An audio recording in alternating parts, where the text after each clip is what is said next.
ஒரு அழகான காட்டுல மரங்கள் ஆடியும் பறவைகளும் விலங்குகளும் சிரித்து பாடி சந்தோஷமா வாழ்ந்து வந்தாங்க.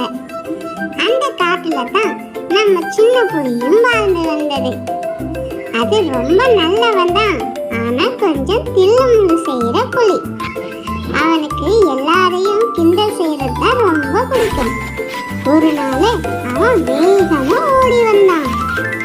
மானி மானி, சிங்கம் வந்துச்சு, தப்பிச்சு ஓடு.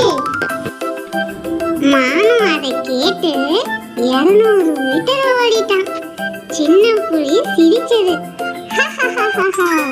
சிங்கமா வருது, எனக்கு சிரிப்பு தான் வருது. மானும் மூச்சு பிடித்து சொன்னது, அட புலியே, நீ கொஞ்சம் சீரியஸா இருடா. அடுத்த நாள் புலி கிளியை பார்த்தது. குட்டி புலி, நீ எப்பவும் ஜாலியா இருக்க, ஆனா பொய் சொல்லக்கூடாது. ஒரு நாள் உண்மையா சொன்னா யாரும் நம்ப மாட்டாங்க என்று கிளி சொன்னது. புலி கையசைத்து, அட கிளியே, நான் சின்ன பண்தான் பண்ணுவேன் அப்படின்னு சொல்லிச்சான். இதனால் உண்மையிலேயே சிங்கம் வந்துடுச்சு. சின்ன புலி நடுங்கி கத்துனான், நானே கிளியே, சிங்கம் வந்துடுச்சு, இப்போ நிஜமாவே வந்துடுச்சு. மானும் கிளியும் சிரிச்சாங்க. ஆமா ஆமா, இப்போ சிங்கம் டான்ஸ் ஆட வருது போல. சிங்கம் அறைய வந்தது. புலி பின்பக்கம் அப்படியே ஒளிஞ்சிருக்கணும்.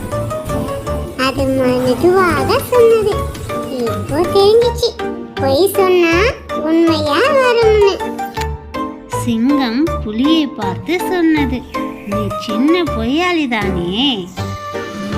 அதை கேட்டு எல்லா விலங்குகளும் கை தட்டி சிரிச்சாங்க. காடு முழுக்க ஒரே இசை மகிழ்ச்சியா இருந்தது.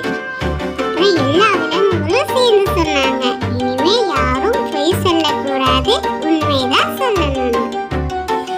என்றுமே நாம உண்மையதான் பேசணும், உண்மைதான் ஜெயிக்கும் அப்படின்னு சொன்னாங்க.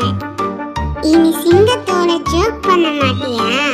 புலி கைகளை தூப்பி, சத்தியமா இல்லைங்க சிங்கராஜா, இனிமே நகைச்சுவை மட்டும்தான், பொய் இல்லை.